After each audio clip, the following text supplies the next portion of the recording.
Jiwa mempengaruhi tubuh atau tubuh mempengaruhi jiwa, mana yang benar? Nah, saya membahas ini dari zaman dahulu kala waktu saya SD SMP tuh ada senam kesehatan jasmani yang terkenal banget. Ibu-ibu tuh paling seneng kalau minggu pagi tuh SKJ gitu loh. Senam kesegaran jasmani ya, yang katanya mens sana in corpore sano. Pernah dengar itu? Mens sana in corpore sano itu artinya apa waktu itu digembar-gemborkan, apa artinya? Nah, katanya di dalam tubuh yang sehat terdapat jiwa yang kuat. Seolah-olah secara orang awam apa maknanya?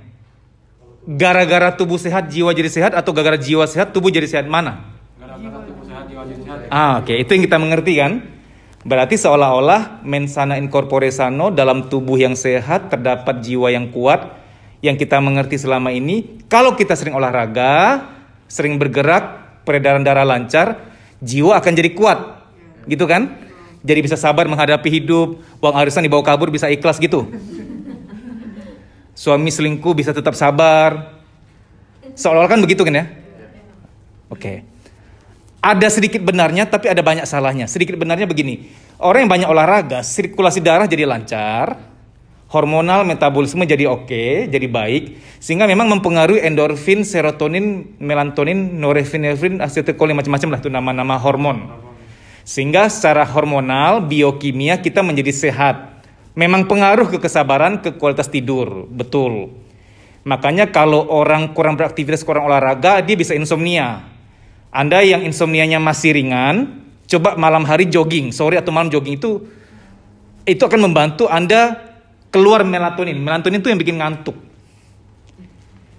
Bisa. Kalau insomnianya soal kurang olahraga, peredaran darah memang kurang lancar.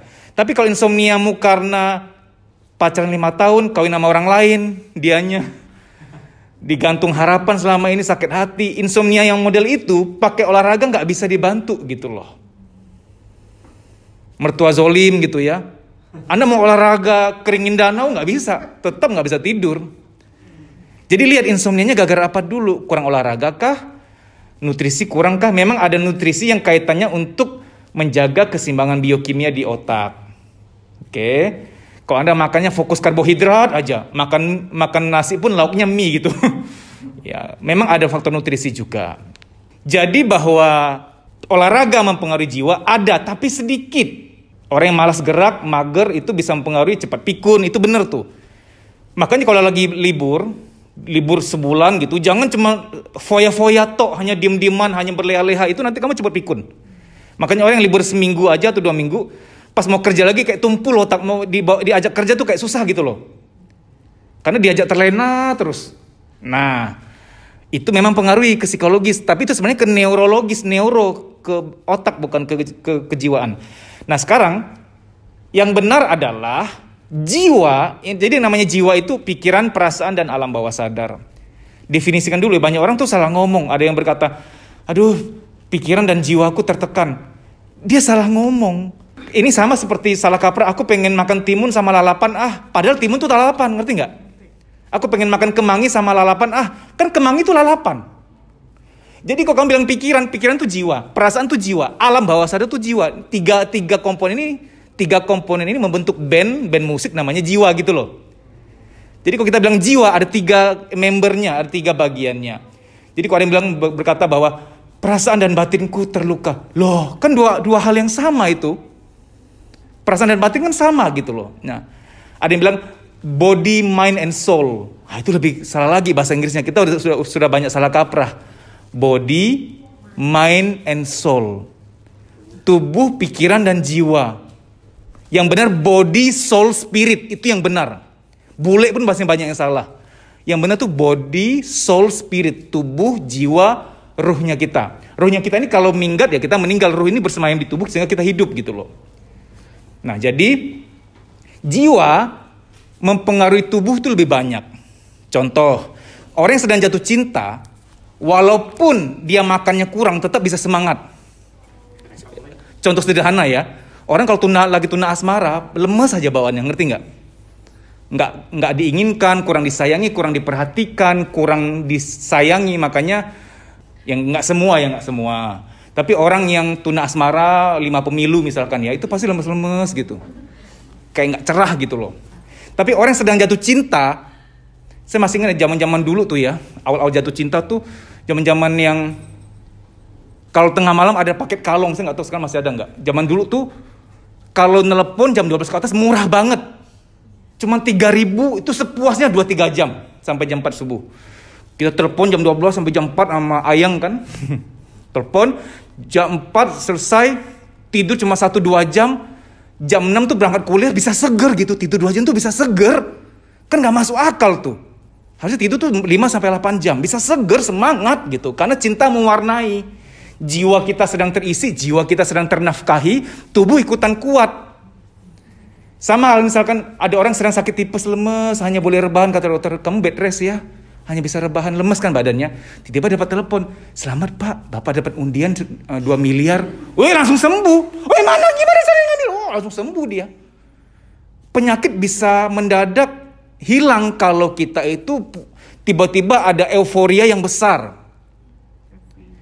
Kalau engkau cukup menyayangi anakmu, harusnya pulang ke rumah lihat anakmu, capekmu hilang. Harusnya. Berarti kalau lihat anak tambah capek, cintamu sudah hilang tuh. Jiwa nggak lagi mensupport badan. Makanya cinta itu buta. Kita kalau lagi cinta ya, cinta banget, nggak akan perhitungan. Logika kita lumpuh. Badan kita juga tanda petik jadi budaknya hati gitu loh. Jadi kalau lagi cinta tuh hujan badai, udah janjian ngapel tuh tetap pergi, nggak peduli mau basah mau apa, makin basah makin keren gitu. Tapi kalau udah menikah 5 tahun, ketika butanya udah sembuh, nunggu dia dandan 5 menit udah terasa lama banget. Badan ini udah aduh kok lama banget sih, aduh udah kayak cacing kepanasan. Tapi kalau masih cinta ya, masih masa belum dapat, masih PDKT, masih menggebu-gebu pengen dapetin dia nih, masih berapi-api. Dan 1 jam 2 jam bagi si cowok tuh nggak masalah karena dia masih sayang, masih promosi. Pokoknya kalau sudah menikah, kalau cinta udah pudar, udah mulai perhitungan, badan udah nggak support lagi, badan sudah mau berkorban demi dia udah agak berat. Tapi kalau masih sayang, masih cinta, ngepel buat dia, nyapu walaupun capek nggak apa-apa. Badan ini mudah diajak kompromi gitu loh. Nah jadi yang benar adalah jiwa mempengaruhi tubuh jauh lebih banyak. Tubuh mempengaruhi jiwa ada 10% sampai 20%. Kamu olahraga, konsentrasi membaik. Bisa lumayan agak bisa tidur. Bisa kreatif, bisa konsentrasi. Nah, sekarang yang jiwa mempengaruhi tubuh, contoh sederhana. Walaupun badannya segede adirai, kalau dia fobia kecoa tetap, ngerti nggak? Percuma badannya segede gaban juga. Karena jiwanya lebih kuat. Tubuh hanya jadi budaknya gitu loh. Orang yang fobia ketinggian misalkan, tetap badannya mau sekuat apapun percuma, sesehat apapun menjadi percuma karena jiwa lebih kuat. Nah, sebagai contoh begini ya, bahwa jiwa mempengaruhi tubuh. Kita lagi jalan, tiba-tiba ada anjing galak tuh, ngejar lagi lari. Udah nggak mungkin pakai logika atau kenormalan ya. Jing, lu ngejar gua, sumpah gua lagi rematik loh. Udah enggak, lari kenceng, itu sepatu, sendal copot juga nggak peduli. Itu kaki kebeset apa, kegesek apa, duri juga nggak akan terasa sakit. Tubuh benar-benar jadi budaknya jiwa. Benar-benar mau diapain, wah. Biasanya pas lagi mandi, kok perih ya, kapan ya ini ya kenanya, ya harus ini sakit, tapi kok nggak terasa ya. Berarti tadi kamu sedang dalam ketakutan atau sedang dalam cinta ketika melakukannya, ngerti nggak? Dalam cinta tuh gini, misalkan ada ibu-ibu nih lagi main sama anaknya, entah tiba-tiba anaknya yang masih balita itu agak lari kemana, ada sepeda atau ada motor, ibu-ibu udah pasti, udah nggak peduli mau sakit apa nggak peduli. Cintamu membuat tubuhmu itu melakukan apa saja, mau sakit kebesaran apa itu nanti, sakitnya tuh nanti, nggak sekarang. Nah beda kalau misalkan kita tuh belakangan mau berkorban buat seseorang kok udah berat ya rasanya ya, berarti rasamu udah hilang. Janjian sama dia jam 7, mau melangkah aja kok berat ya, badan kok berat. Karena berasal dari hatimu udah berat duluan, badan ikutan berat. Jadi yang namanya psikosomatik, kita sering dengar psikosomatik, Kalau kita ke dokter, kadang dokter tuh kalau tahu itu psikosomatik, dokter pasti mencandai. Kamu tuh nggak sakit apa-apa loh. Kamu mikirin apa sih? Gak usah banyak mikir. Cuma kan dokter enak aja ngomong gitu kan. Kita kan belum tentu siapa manusia nggak bisa nggak mikir.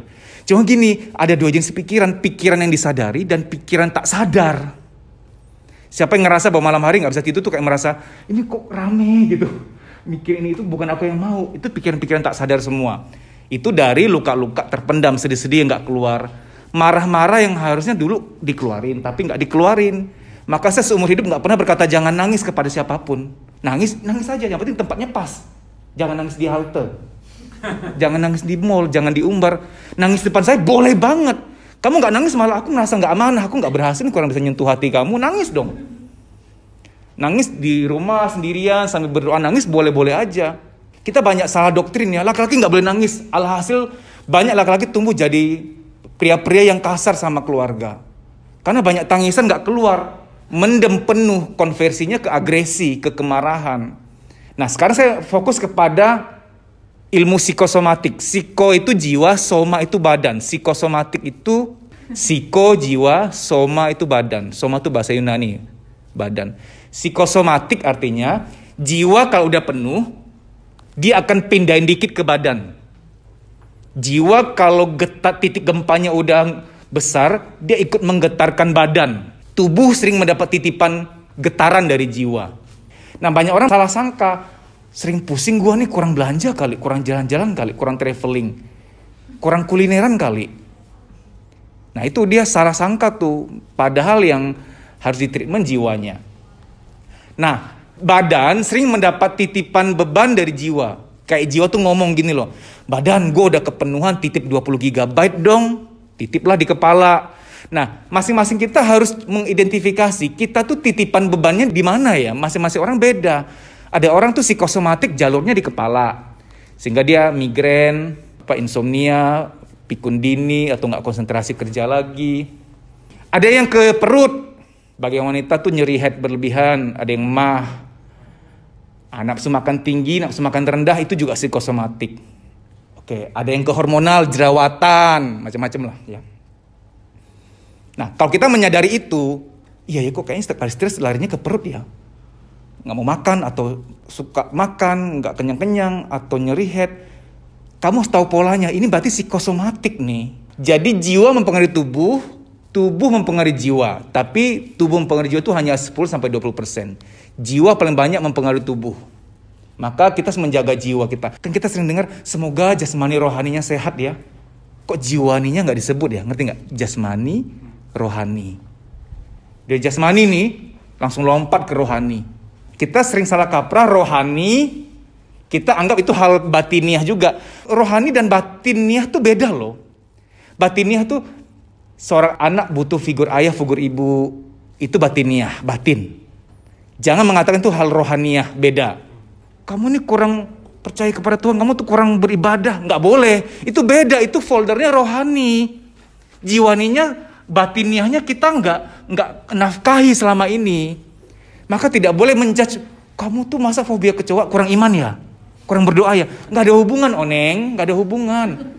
Orang yang fobia kecoa, kalau hari ini dia meninggal, saya yakin dia tetap masuk surga, ngerti nggak? Nggak ada hubungan. Pas di sana tuh malaikat, kamu fobia kecoa nggak boleh masuk surga loh. Bukan, nggak ada hubungan. Kamu fobia darah, fobia naik lift, fobia kucing, fobia binatang berbulu. Kalau kamu tetap rajin ibadah, percaya sama Tuhan, tetap akan masuk surga. Nggak ada hubungan. Itu hal rohani gitu loh. Rohani, jiwani, jasmani, mandangnya tolong sendiri-sendiri. Agamis sangat rohaniah, bukan berarti nggak perlu makan, nggak perlu potong rambut, nggak perlu pangkas rambut.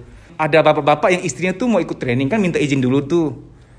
Sayang, aku mau ikut trainingnya Deddy Susanto, ikut healing. Ngapain healing begitu?